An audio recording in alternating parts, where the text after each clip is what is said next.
রাত তখন গভীর, জানলার বাইরে আকাশ ভেঙে বৃষ্টি নামছে। মাঝে মাঝে মেঘের গর্জনে জানলার কাঁচগুলো থরথর করে কেঁপে উঠছে, ঠিক যেমনটা কাঁপছে আমার বুকের ভেতরটা। ঘরের এক কোণে জ্বলছে নীল রঙের নাইট ল্যাম্প। সেই ম্লান আলোয় বিছানায় বসে থাকা মানুষটার ছায়া দেয়ালে পড়ে অদ্ভুত এক আকার ধারণ করেছে। মানুষটা আমার স্বামী, সুজন। গত 1 ঘণ্টা ধরে ও আমার দিকে তাকিয়ে আছে, পলক ফেলছে না। ওর ওই দৃষ্টিতে এমন কিছু একটা আছে যা কোনো জীবিত মানুষের চোখে থাকে না, একটা হাড় হিম করা শূন্যতা। আমি ঘরের দরজার কাছে গুটিসুটি মেরে দাঁড়িয়ে আছি, ভয়ে আমার গলা শুকিয়ে তাট হয়ে গেছে। আজ সুজন জেদ ধরেছে, আজ সে তার অধিকার বুঝে নেবেই। সুজন খাট থেকে নামল, কাঠের মেঝেতে ওর ভারী পায়ের শব্দ হল, ধপ ধপ ধপ।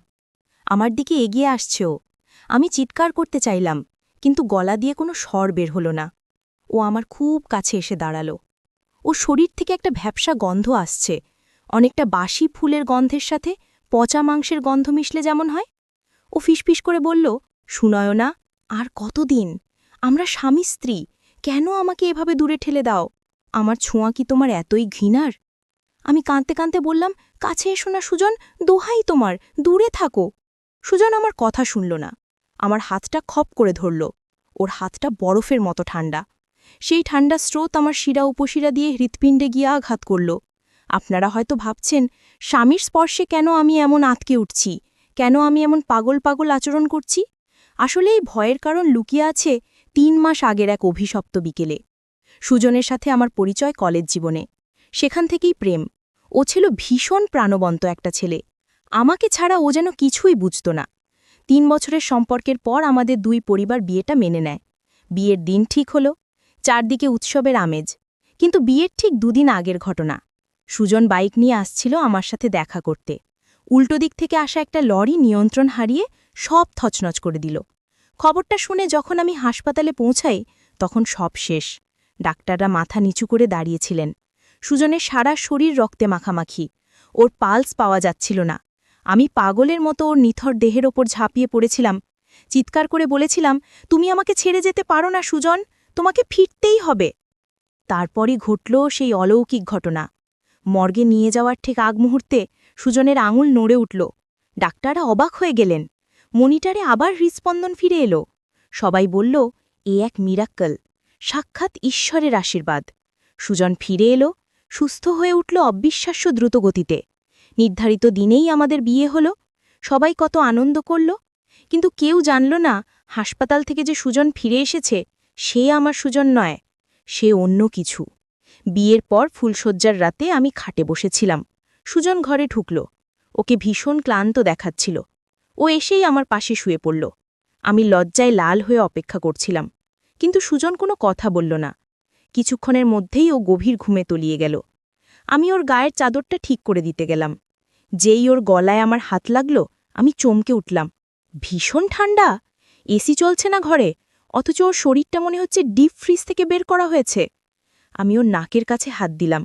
ও শ্বাস নিচ্ছে না। আমার হাত পা অবশ্যই আসছিল।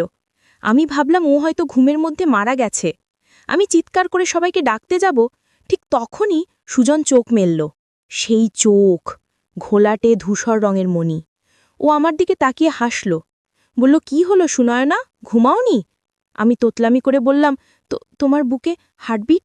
সুজন হেসে উড়িয়ে দিল, ধুর পাগলি, খুব ক্লান্ত তো, তাই হয়তো বুঝতে পারছ না। পরদিন সকালে সুজন আবার একদম স্বাভাবিক, গরম শরীর, হাসি খুশি, সবার সাথে গল্প করছে।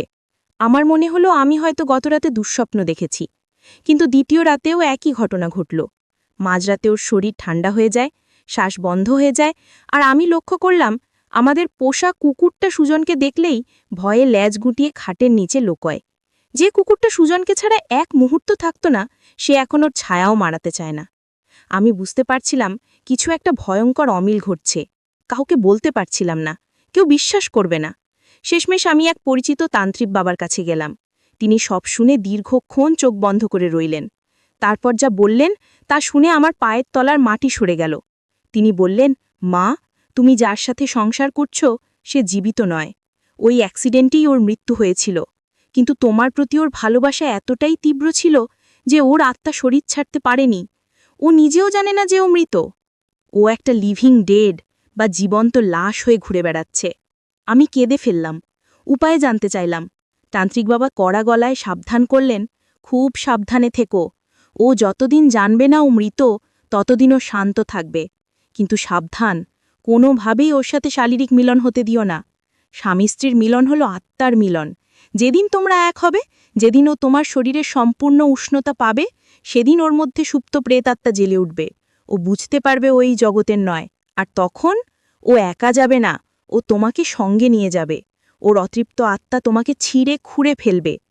সেই থেকে শুরু হলো আমার যুদ্ধ। দিনের বেলা সুজন আমার প্রেমিক, কিন্তু রাত হলেই ও আমার কাছে এক আতঙ্ক। গত ৩ মাস আমি নানা অজুহাতে ওকে দূরে রেখেছি। কখনো অসুস্থতার ভান করেছি, কখনো ঝগড়া করেছি, কিন্তু সুজনের ধৈর্য আজ বাঁধ ভেঙেছে। সুজন এখন আমার হাত ধরে আছে। ওর নখগুলো আমার চামড়ায় বসে যাচ্ছে। ব্যথা লাগছে খুব। সুজন দাঁতে দাঁত চেপে বলল, কেন শোনায় না? অন্য কারোর সাথে সম্পর্ক আছে তোমার, তাই আমাকে ঘৃণা করো? আমি বললাম, না সুজন, বিশ্বাস করো, তোমাকে আমি জীবনের চেয়েও বেশি ভালোবাসি। কিন্তু সুজন ধমকে উঠল, কিন্তু কি? আজ আমি কোনো অজুহাত শুনব না। সুজন আমাকে হ্যাঁচকা টানে তার কাছে নিয়ে গেল। আমি ওর বুকের সাথে মিশে গেলাম। সেই পচা গন্ধটা এখন আরও তীব্র। আমার বমি পাচ্ছে। আমি অনুভব করলাম ওর বুকের ভেতর কোনো ধুকপুকানি নেই, আছে শুধু এক হাহাকার। বাইরে বাজ পড়ার প্রচণ্ড শব্দ হলো। ঘরের লাইটটা দপ করে নিভে গেল।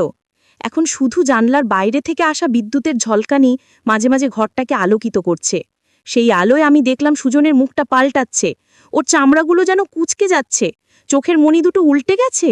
ও ফিসফিস করে বলল, তুমি আমার সুনায়কা, শুধু আমার। ও আমাকে জোর করে চুমু খেতে এলো। আমি জানি আর এক মুহূর্ত দেরি করলেই সব শেষ। তান্ত্রিক বাবার কথাগুলো আমার কানে বাজছে। আমাকে বাঁচতে হবে, আমাকে এই অভিশপ্ত জীবন থেকে মুক্তি পেতে হবে। আমি সর্বশক্তি দিয়ে সুজনকে ধাক্কা দিলাম। ও আশা করেনি, তাই ছিটকে খাটের ওপর পড়ল। আমি অন্ধকারে চেঁচিয়ে উঠলাম, সুজন, তুমি আমার কাছে আসতে পারবে না, কারণ তুমি বেঁচে নেই, তুমি মরে গেছো সুজন, তুমি মৃত। আমার কথাটা শেষ হওয়ার সাথে সাথে ঘরটা মুহূর্তের জন্য একদম নিস্তব্ধ হয়ে গেল। বৃষ্টিও যেন থেমে গেল। সুজন খাটের ওপর বসে রইল। বিদ্যুতের আলোয় দেখলাম ও মাথা নিচু করে আছে। ধীরে ধীরে ও মুখটা তুলল। ওর গলার স্বর পাল্টে গেছে। সেটা সুজনের গলা নয়, যেন পাতাল থেকে আসা কোনো দানবীয় আওয়াজ। আমি মৃত। ও নিজের হাতগুলোর দিকে তাকালো। আমি দেখলাম চোখের সামনে ওর হাতের চামড়া খসে পড়ছে। ও সুন্দর মুখটা গলে যাচ্ছে মোমের মতো। বেরিয়ে আসছে কঙ্কালসার চেহারা। ও উঠে বাড়ালো, তুমি মিথ্যে বলছো সুনয়না, আমি বেঁচে আছি, এই তো আমি। ও নিজের বুকে চাপড়তে লাগলো, কিন্তু সেখানে কোনো শব্দ হলো না, শুধু হাড়ের খটখট আওয়াজ। সত্যিটা জানার পর ওর আত্মার স্থির থাকতে পারছে না।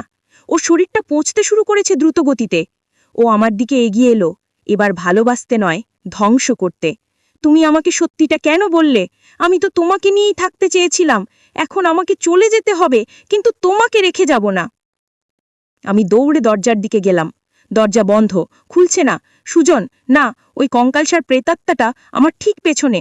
আমি ওর পচা নিঃশ্বাস আমার ঘাড়ে অনুভব করছি। সুনয়না, আমার সাথে চলো। আমি প্রাণপণে চিৎকার করলাম, বাঁচাও, কে আছো, বাঁচাও। ঠিক তখনই জানলার কাঁচ ভেঙে প্রচণ্ড বেগে বাতাস ঢুকলো ঘরে। ঘরের ছবি, ফুলদানি সব আছড়ে পড়তে লাগলো। সুজন আমার চুনের মুঠি ধরল। আমি মেজের কার্পেট আঁকড়ে ধরলাম। আমার চোখের সামনে সুজনের শরীরটা ধুলোর মতো উড়াতে শুরু করলো। ওর আত্মাটা শরীর থেকে বিচ্ছিন্ন হয়ে যাচ্ছে, কিন্তু ওর হাতটা এখনো আমার হাত ধরে আছে, শক্ত, পাথরের মতো শক্ত। ও আমাকে টানছে অন্ধকারের দিকে, এক অনুন্নত শূন্যতার দিকে। আমি জ্ঞান হারানোর আগে শেষবার শুনতে পেয়েছিলাম ওর আর্তনাদ, সুনয়না, আমরা আবার আসবো, আবার আসবো। পরদিন সকালে যখন পুলিশ দরজা ভেঙে ঘরে ঢুকলো, তারা দেখল আমি ঘরের এক কোণে জ্ঞান হারিয়ে পড়ে আছি, আর আমার পাশে পড়ে আছে সুজনের পচা গলা লাশ। ডাক্তাররা বলেছিল এই লাশটা অন্তত ৩ মাস আগের পুরনো। আমি বেঁচে গেছি, কিন্তু আমি কি সত্যিই বেঁচে আছি? এখনো প্রতি রাতে যখন বৃষ্টি নামে, আমি জানলায় একটা ছায়া দেখতে পাই, আর শুনতে পাই সেই ফিসফিসানি, সুনয়না, আমি আসছি, তৈরি থেকো। আপনারা যারা এই গল্প শুনছেন, আজ রাতে যদি আপনাদের সঙ্গী আপনাদের দিকে পাশ ফোরে শোয়ে, আর তার শরীরটা যদি স্বাভাবিকের চেয়ে একটু বেশি ঠান্ডা লাগে, তাহলে সাবধান, হয়তো আপনার পাশেও শুয়ে আছে কোনো সুজন, যে জানে না সে আর এই পৃথিবীর নয়।